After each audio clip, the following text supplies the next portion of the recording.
ની માયા મુક્તિ મળતી નહીં. અરે પૈસા કમાવાથી ગમે તેટલી મિલકત કહાવાથી મુક્તિ ન મળે.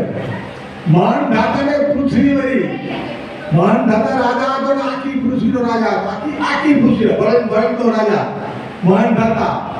મહાન દાતાને પૃથ્વી વળી ચાર કરે પાછી ગઈ.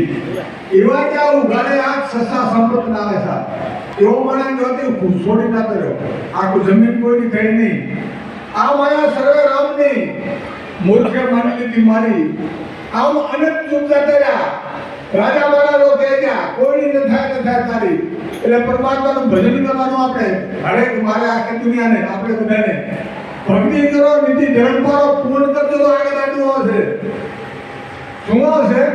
કાંઈ પૂર્ણ કર્યું તો આગળ આપણને મદદ મળશે ને કાંઈ નહીં મળે મદદ. ધર્મ પૂર્ણ નીતિ હશે તો આગળ આપણને સાથ સહકાર મળશે ને કાંઈ નહીં આવે. એટલે ભગવાનનું ભજન કરો, નીતિ ધર્મ પાડો. આવો અવસર આવ્યો. આ અવસર માણસની ઉત્તમમાં ઉત્તમ છે. આ 84 લાખ જોડીમાં માણસથી પૂરતું કોઈ નથી. મોટામાં મોટો મણા બધું કરી શકે. 84 માં લઈ શકતા મોક્ષ મળી કે શરણમાં જાય તો દૂર કરે એ મણા કરે કોણ કરે.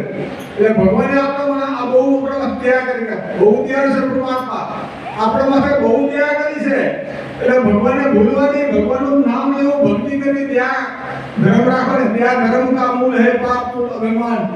તુલસી કે ત્યાં છોડી એટલે ઘટનું પ્રાણ. એટલે ત્યાં ધર્મનું મૂળ છે કે પાપ આ પાપ મૂળ અભિમાન છે. અભિમાન એ પાપ છે. એટલે ભગવાનનું નામ લેવું, ભક્તિ કરી આવો અવસર આપણે લાભ